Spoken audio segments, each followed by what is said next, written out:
Good morning, and welcome to Stories with Rav G. I just want to reiterate how valuable stories are. Stories inspire. Stories help us take ideas from the Torah and put them in our hearts. If you're a parent, I highly encourage you. Take these messages, bring them to your Shabbos table, bring them into your life with your kids. You'll see it affects the way that they think about their Torah.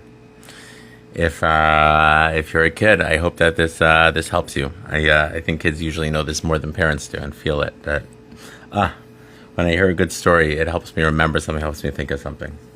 I'll give you one example. I have a nephew who once came home from school, and he's younger, and I guess when he had to put on a different outfit, or he's getting later in the day, he didn't want to take off his tzitzis. And when his mom asked him, I hope I got the details right. When his mom asked him why he didn't want to take off his tzitzis, he said, "Well, I learned in school a story about how tzitzis protect you, and we have to leave them on so it can protect us."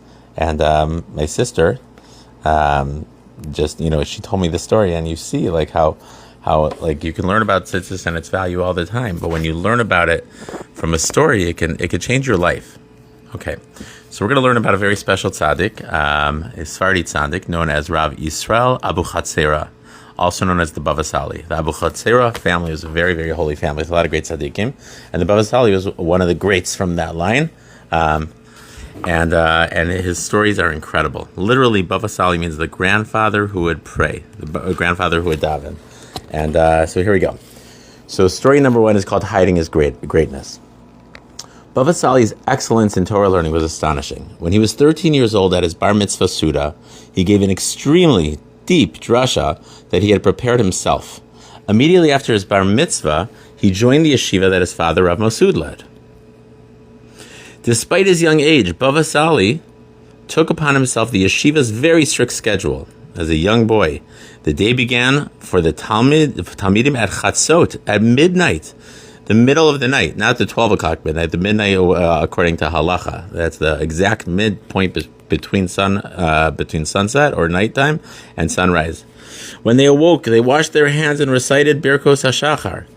They then said Tikkun Chatzos. They would bemoaning the loss of the Shechina. They would daven about the sadness of the Beis HaMikdash being destroyed and the Shechina not being in our midst, amid bitter sobs. Afterward, the Talmidim sat and learned the Holy Zohar, delving into the secrets of the Torah. Could you imagine a boy of 13 doing these things? Waking up in the middle of the night and crying over the Beis HaMikdash. When dawn broke, they immersed themselves in the mikveh and would become pure and went to pray Shachris. This was followed by a bit of breakfast, the learning of a book called Sefer Chok Yisrael, and then a long stretch of intense Gemara learning, which lasted until Mincha time, from the morning all the way to Mincha. After Mincha and Mariv, the Talmidim would learn halacha, covering all the 4 sections of the Shulchan Aruch. For those Bachrim who are in yeshiva, even in a regular yeshiva, this is a lot of learning, incredible amounts, but especially for a kid his age. Only then did they go to sleep, but just for a few hours, because at Chatzos, a new day started once again. With much determination, Baba Sali kept to the schedule, and in just a few years, he'd acquired knowledge in all areas of Torah.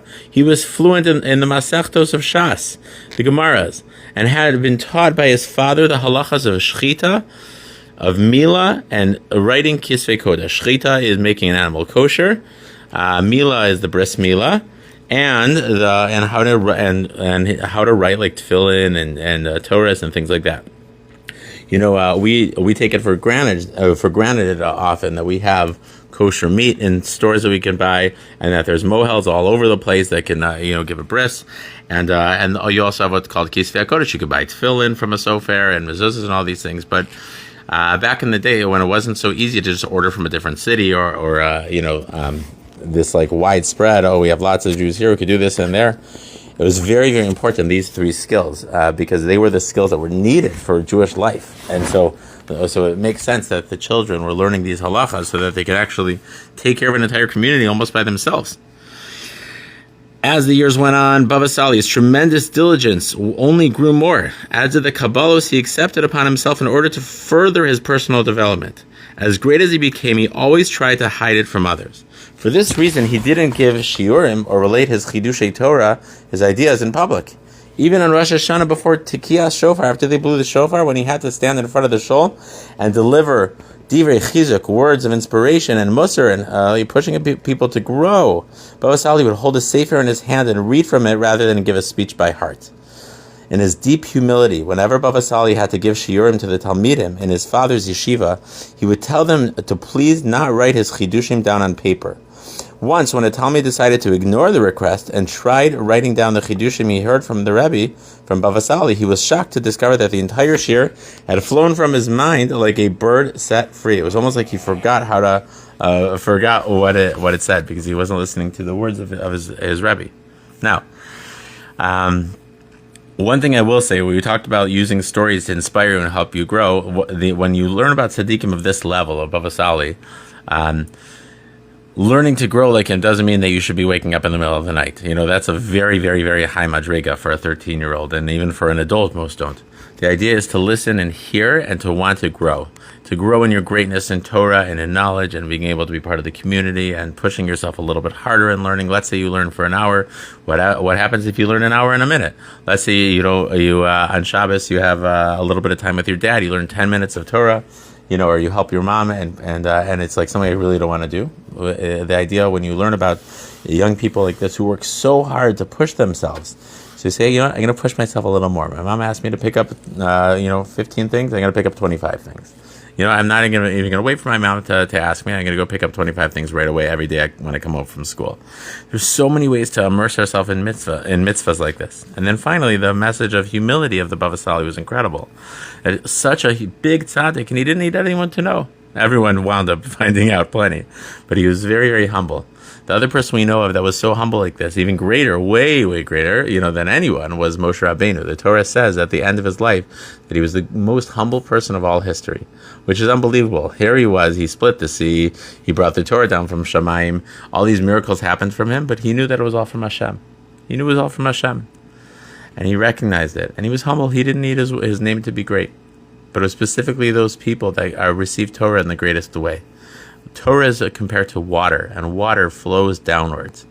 And so the lower we make ourselves in the way that we say, it's not me, it's Hashem, everything's Hashem, like all my blessings are from Hashem, the more natural the Torah that flows down like water will come and land in us and become a more part of us.